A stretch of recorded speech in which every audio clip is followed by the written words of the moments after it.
Bismillahirrahmanirrahim. Assalamualaikum warahmatullahi wabarakatuh dan salam sejahtera. Apa khabar tuan-tuan dan puan? Bertemu kembali kita dalam siaran secara langsung bersama ADK Daerah Sabah Unam di halaman Facebook kami. Seperti yang tuan-tuan dan puan-puan maklum, Perintah Kawalan Pergerakan PKP yang akan berakhir pada 4 Februari akan dilanjutkan selama 2 minggu lagi dengan prosedur operasi standard SOP yang lebih ketat. KKM juga telah mengesahkan tuan-tuan dan puan kes harian di kesemua negeri-negeri ini menunjukkan trend peningkatan dengan kadar positivitinya dalam kluster adalah 20 hingga 40%. Malah penularan dalam komuniti juga tinggi yang melibatkan warga negara dan juga bukan warga negara. Jadi tuan-tuan dan puan, sebagai rakyat Malaysia, marilah kita sama-sama memutuskan rantaian COVID-19 ini dengan mematuhi SOP yang telah ditetapkan. Untuk hari ini secara langsung kita bawa ke daripada studio ADK. Pihak kami telah menjemput secara dalam talian pengurusi skuad anti dadah Sabak Benam untuk bersembang sembang santai lah bertanya pandangan dan juga perancangan skuad anti dadah Sabak Benam khususnya bagi tahun 2021 ni kepada tuan-tuan dan puan-puan yang tidak mengetahui mengenai skuad anti dadah ni jadi kita boleh dapat penerangan lebih lanjut lah apa itu skuad anti dadah peranan-peranan dengan tanpa membuang masa kita secara live dengan pengurusi skuad anti dadah di tempat lain mungkin sebab di Sabak Benam ni kita ada masalah untuk line mungkin kita akan dengar suara sajalah tuan-tuan dan puan dengan berbesar hati saya ingin berkongsi dengan tuan-tuan dan puan sesi bersama skuad pengurusi skuad anti dadah secara Google Meet Encik Muhammad Hanif bin Tukija. Assalamualaikum tuan. Waalaikumsalam warahmatullahi wabarakatuh. Boleh dengar tuan Boleh insya-Allah. Okey.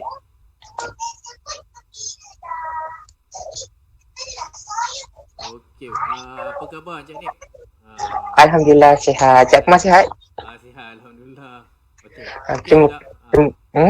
Okey, ramai nak kenal dululah dengan Cik Hanif ni. Apa kata kalau kita perkenalkan Cik Hanif mengenalkan diri dulu kepada siapa yang tak kenal lah. Mengenali Cik Hanif. Okey, baik. Terima kasih Cik Akmal dan terima kasih pada ADK Sabak Benam kerana menjemput saya untuk bersama-sama kita berkongsi pagi ini mengenai tentang skuad anti dadah.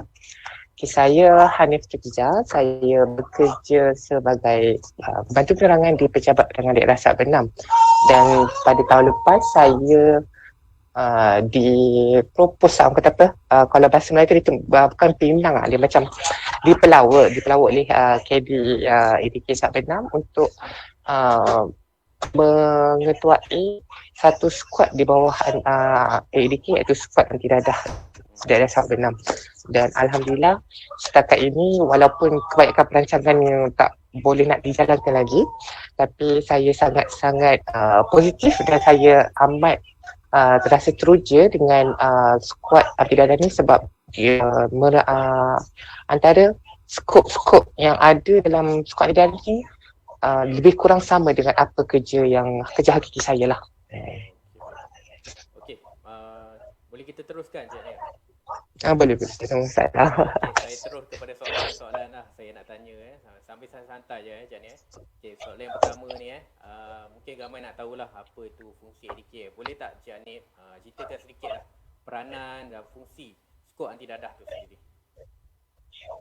Okey, baik.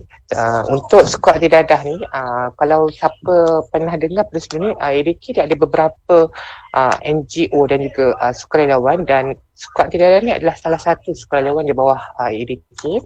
Dan sebelum ni kalau tuan-tuan kalau pernah dengar JKPD itu pun satu NGO di bawah ADK di mana iaitu memfokuskan kepada rawatan.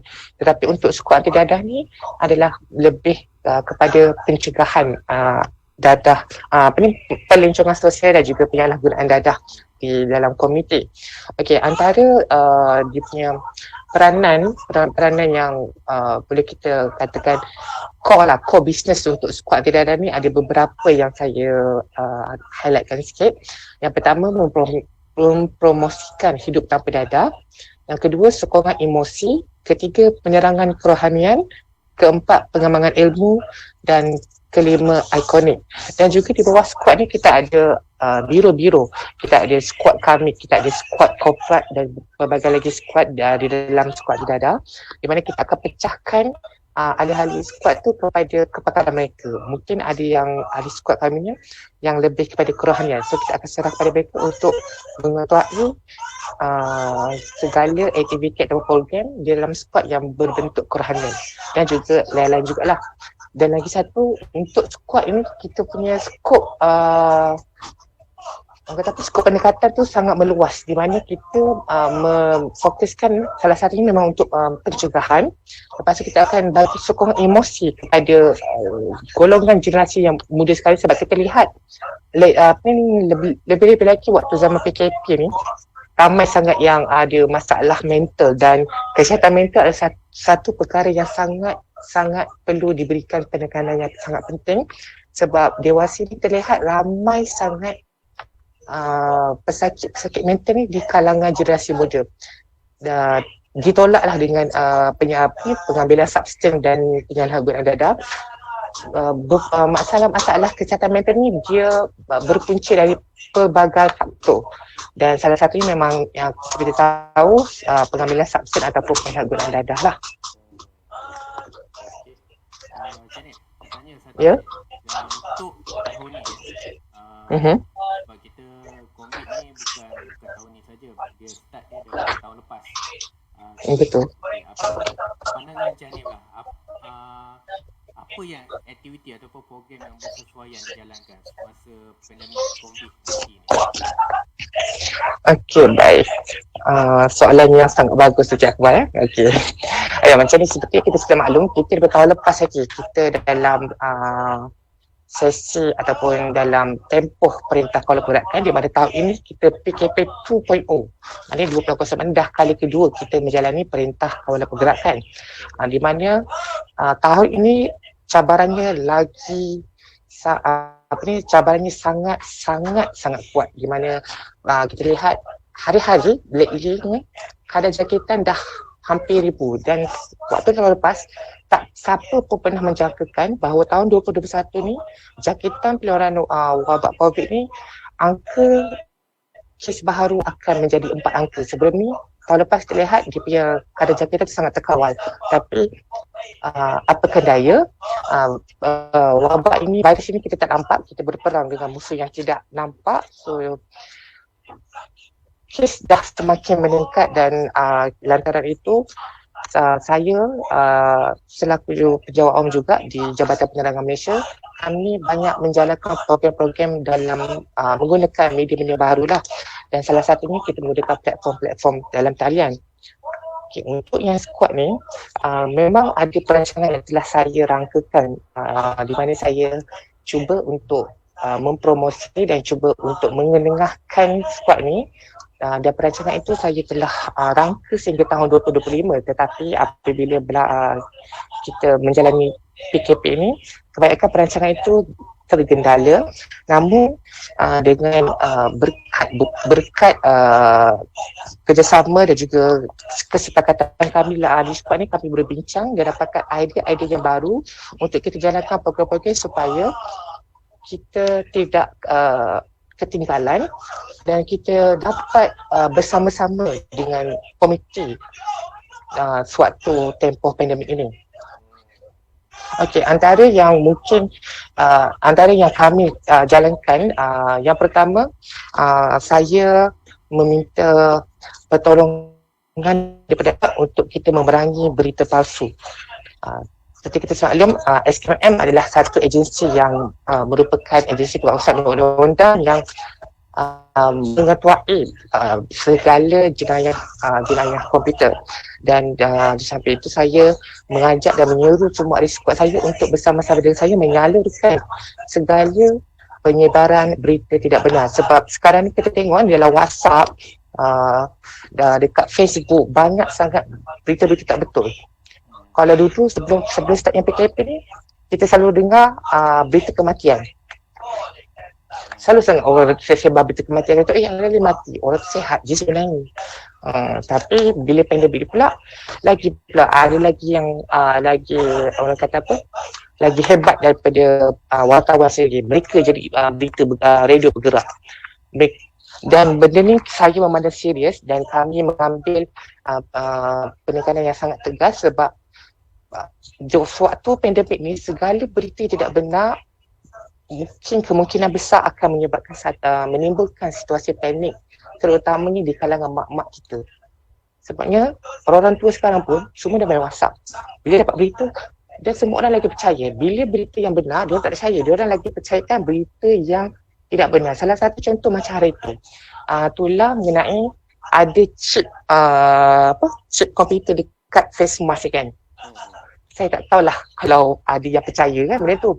Tapi bila kita berbicara tentang vaksin, ramai yang berbantah, ramai tak percaya. Tapi bila timbul satu isu, ada orang, saya tak tahulah hamba Allah mana yang kreatif tu, yang kata ada chip dekat kita punya besi face mask ni. So ramai orang percaya dan ramai orang takut. Saya macam, kenapa nak? Sebab kalau kita fikir, berita-berita palsu ni kadang-kadang dia punya fakta dia tu melampaui batas. Sebab tu kita kata macam saya pun tertanya macam mana, I wonder how could they believe with that info yang sangat macam what, tak masuk akal, macam I cannot brain lah kan. Okay, dan yang kedua, kita sebagai ahli squad, kami juga menyalurkan segala maklumat-maklumat ataupun informasi-informasi berkaitan dengan sekarang ni bila COVID ni kita banyak sebarkan nombor-nombor hotline untuk dihubungi. Salah satunya ialah talian sokongan bantuan psikologi. Okay, sebabnya masalah kesihatan mental ni telah menjadi salah satu masalah kesihatan yang semakin meruncing ataupun semakin meningkat bilangan pesakit yang menghadapi masalah mental. Masalah mental ni bukan gila ya. Masalah mental ni ada pelbagai. Sebab saya sendiri pun ada pengalaman, dan apabila ni stigma kita, sebab kita tidak pernah didedahkan tentang kesihatan mental, kita ingat masalah mental semua gila. Tidak semestinya.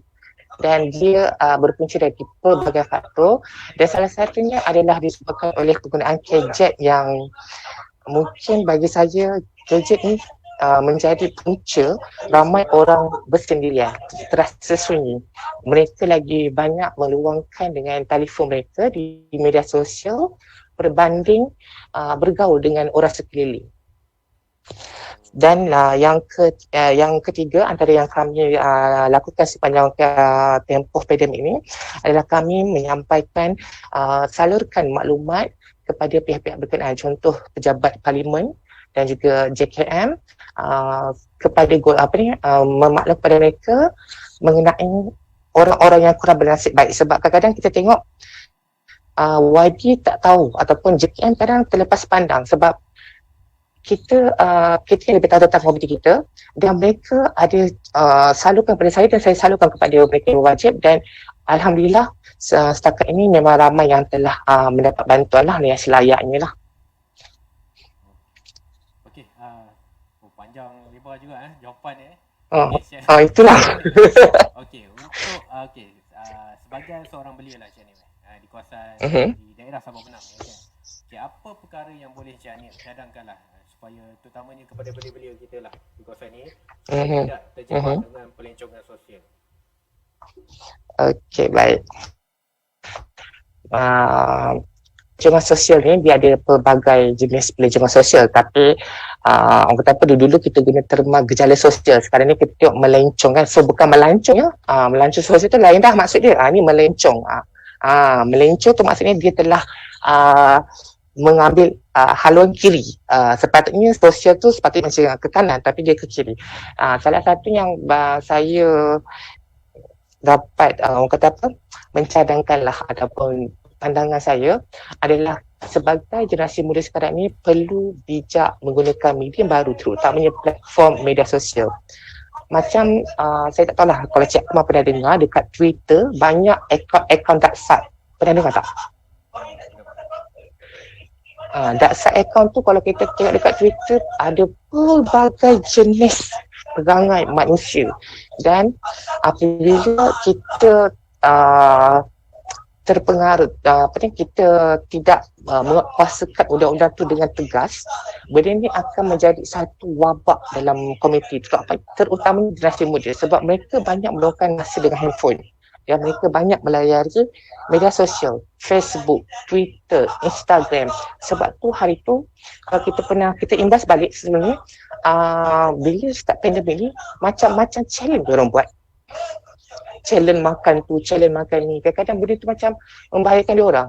Sebab tu saya kata benda ni sebagai remaja, kita perlu bijak menggunakan media baru dan tidak cepat terpengaruh dengan perkara-perkara yang tidak baik. Sepatutnya sebagai seorang remaja yang sihat, yang berakal, yang waras dan juga kecerdasan tu masih di tahap maksimum, kita perlu banyak meluangkan masa dengan aktiviti-aktiviti di luar bersama dengan kawan-kawan, bukannya bersama dengan telefon. Bila bersama dengan telefon, sebab itulah akan cepat terpengaruh dengan perkara-perkara yang tidak sepatutnya kita buat. Dan sekarang ni kita boleh tengok bila mana banyak pengguna-pengguna media sosial yang menayangkan video-video ataupun klip-klip rakam mereka menghisap dadah, melakukan seks lambang dan sebagainya. Benda tu akan membuatkan lagi jiwa remaja kan, jiwa remaja ni dia sifat ingin tahu tu tinggi kan. So dia kata macam nak try lah buat. So benda tu sangat tidak baik. Tetapi apakan daya, benda ni adalah kesedaran semua individu. Tepuk dada, tanyalah diri sendiri. Wa'imah apa pun, saya boleh nasihatkan media baru ni sangat bagus, tetapi jika kita tidak memantau, jika kita tidak ambil peduli, benda ni akan menjadi wabak dalam komuniti kita lah. Kena kawalan lah. Yang penting kawalan. Betul. Kalau tak ada kawalan tu susah. Okey, soalan seterusnya Cik Hanif. Pada pandangan Cik Hanif lah, apakah pembaharuan yang perlu dipromosikan lah untuk kod anti dadah agar lebih penyertaan tu daripada kalangan dia, sebab kita nak tarik ramai belia-belia kita ni. Mungkin ada pembaharuan lah, pandangan cadangan-cadangan yang baru daripada Cik Hanif.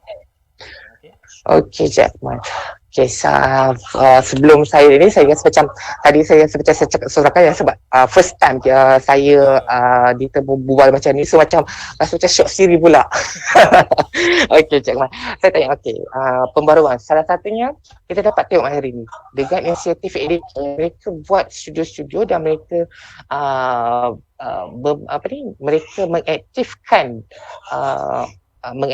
fungsi agensi anti-dadah ini di media sosial, di mana pendekatan macam ini adalah sangat-sangat bagus dan saya mengucapkan tahniah kepada EDK kerana mengambil inisiatif ini. Dan benda ni bagi saya adalah satu benchmark untuk kita lebih dan juga kita mengikuti perkembangan semasa. Untuk squad ni, untuk kita tarik ramai golongan remaja ni, yang bagi saya, pandangan saya adalah kita kena blend in dengan remaja. Apa yang mereka nak, apa yang mereka lakukan. Sebab tu kita tak boleh tidak mengikuti. Bila diorang guna TikTok, kita pun kena belajar main TikTok. Bila diorang belajar buat live streaming, kita pun kena belajar live streaming. Sebab itulah cara kita untuk menarik remaja-remaja ini. Dan juga pengisian-pengisian ni yang lebih santai, pengisian-pengisian program dan aktiviti yang lebih memberi manfaat, dan juga salah satunya memberikan inisiatif kepada peserta-peserta program kita. Sebagai contoh, mungkin kita boleh wujudkan satu kad,